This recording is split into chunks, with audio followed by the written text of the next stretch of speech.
Olha, na sexta-feira, o Grupo de Atuação Especial de Combate ao Crime Organizado, o GAECO, deflagrou a Operação Escamoteamento com apoio da Polícia Rodoviária Federal e 8 pessoas foram presas. A quadrilha é acusada de desviar cerca de 200 milhões de reais de prefeituras nos estados do Maranhão, Ceará e Piauí, envolvendo 62 empresas de fachada. Aqui no estúdio a gente vai conversar agora com o coordenador do GAECO, promotor Rômulo Cordão. Bom dia. Bom dia, tudo bem? Prazer recebê-lo aqui. Prazer, o GAECO, da sexta-feira para cá, muitos procedimentos adotados, muitas oitivas a serem feitas, 36 pessoas conduzidas coercitivamente. E os presos estão aonde agora? Eles estão colaborando com a investigação? Qual é o saldo do fechamento dessa operação, doutor Rômulo? Bom dia a todos. A Operação Escamoteamento, ela tem como fim combater a corrupção, né? A corrupção que se instalou em algumas prefeituras no Nordeste. O saldo foi bastante positivo, foram feitas 8 prisões preventivas, todos estão na casa de custódia, 36 conduções coercitivas e 23 buscas e apreensão. Alguns veículos foram sequestrados e a Justiça determinou a disponibilidade de quase 19 milhões em bens, em contas dos envolvidos na organização criminosa. Os presos estão colaborando? O que eles dizem, promotor?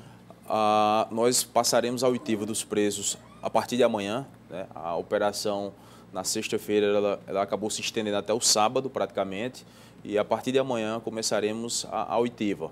Quanto às conduções, já que naquele momento foram ouvidas lá em Piripiri, várias pessoas já colaboraram e só confirmam os fatos que nós já suspeitávamos, né? Houve também, foi lesado o erário público nos municípios de Buriti dos Lopes e Bom Princípio. Cocal já está estabelecido que houve um prejuízo ao erário em Cocal. Exatamente, Cocal está bem estabelecido. Em relação a outros municípios, a gente está aprofundando nas investigações, tendo em vista o quê? Que essas empresas, após a análise do sigilo fiscal, elas não contrataram só com esse município, mas com outros municípios do Piauí e também com outros municípios do Maranhão, do Ceará. Então, partindo-se do pressuposto que muitas delas não existiam faticamente, eram empresas que só existiam no aspecto legal, formal, então certamente o mesmo golpe, vamos utilizar essa expressão, que era feito no Piauí também, era feito em outros estados. Então a gente está aprofundando e compartilhando o material da investigação com outros ministérios públicos a fim de que também façam a sua investigação. O senhor pode explicar para que as pessoas relembrem como é que funcionava esse esquema? Na verdade, duas formas básicas. Uma das formas era o conluio, o acerto prévio dessas empresas cearenses no sentido de participar de licitações aqui no estado do Piauí, né? Com esse acerto prévio, então, era um jogo de cartas marcadas, já sabia quem ia vencer a licitação. E aquele que vencia tinha o compromisso de repassar parte dos valores para aquela empresa que se viu de dama de companhia. A dama de companhia, a gente usa essa expressão, são aquelas empresas que participam tão somente para dar um caráter de competitividade ao procedimento licitatório, para que diga que houve várias empresas interessadas, quando na verdade a gente sabe que apenas uma, as outras participaram ali de uma forma, né, simplesmente com esse fim. E também um outro modus operandi é a facilitação de alguns agentes públicos para que o ilícito ocorresse, né? Então, a responsabilidade do agente público no sentido de fiscalizar, de verificar a capacidade operacional da empresa, foi deixada de lado. Acabou acontecendo isso porque, de certa forma, houve, no mínimo, uma conivência do agente público. Então, essas duas formas foram detectadas e a gente está aprofundando ainda mais. O senhor disse ainda na sexta-feira que esse inquérito foi separado, parte dele está com o Tribunal de Justiça porque investiga uma pessoa com foro privilegiado. Já é possível revelar quem é essa pessoa? É algum gestor desses municípios?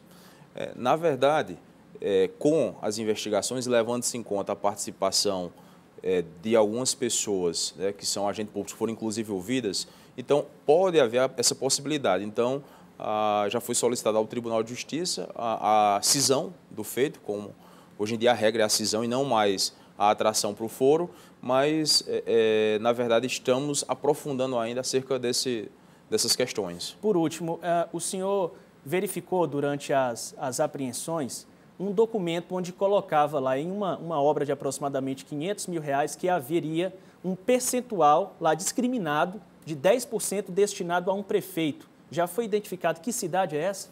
Não, né? A gente, depois da operação, a gente tem a fase do pós-operatório, de analisar todos os documentos.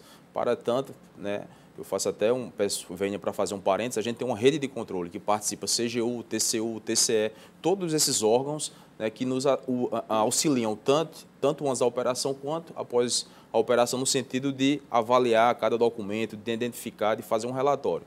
Então, isso só posteriormente é que a gente vai dar, assim, com maior precisão. Por último, doutor Rômulo, a gente teve na semana passada aqui uma discussão com o presidente da Associação Piauiense do Ministério Público, colocando dessa insatisfação por parte da categoria quanto ao projeto de emenda à Constituição que tiraria os promotores da disputa por uma vaga de Procurador-Geral de Justiça. Qual é a posição do senhor especificamente que comanda o GAECO acerca dessa matéria? Eu sou totalmente contrário a essa PEC.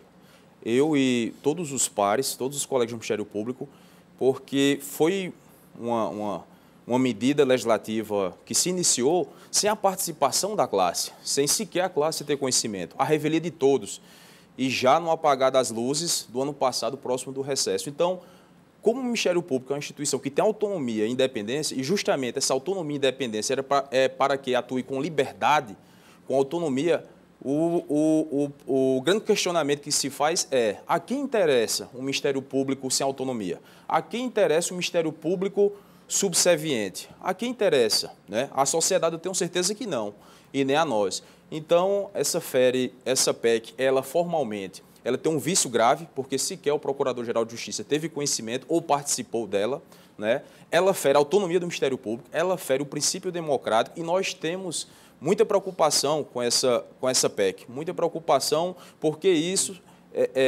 atinge diretamente o próprio Ministério Público em suas investigações. E um outro questionamento que também é relevante fazer, a gente tem que ver os sinais, né, enxergá-los e passar a interpretá-los, né? Essa PEC ela surgiu após essa atuação do Ministério Público piauiense de priorizar o combate à corrupção, de priorizar o combate à improbidade, né? No final do ano passado, após 2 grandes operações do GAECO.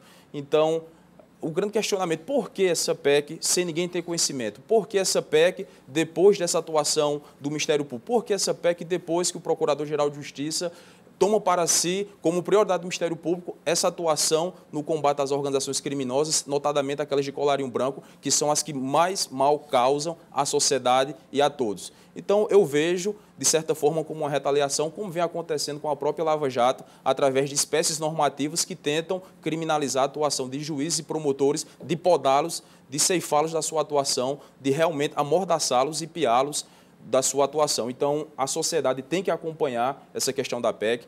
Isso ataca diretamente a instituição e, por consequência, a sociedade, porque sem um Ministério Público autônomo não há democracia. Opinião contundente, doutor Rômulo Cordão, muito obrigado pelas informações. Eu que agradeço pelo espaço. Bom dia. Tiago.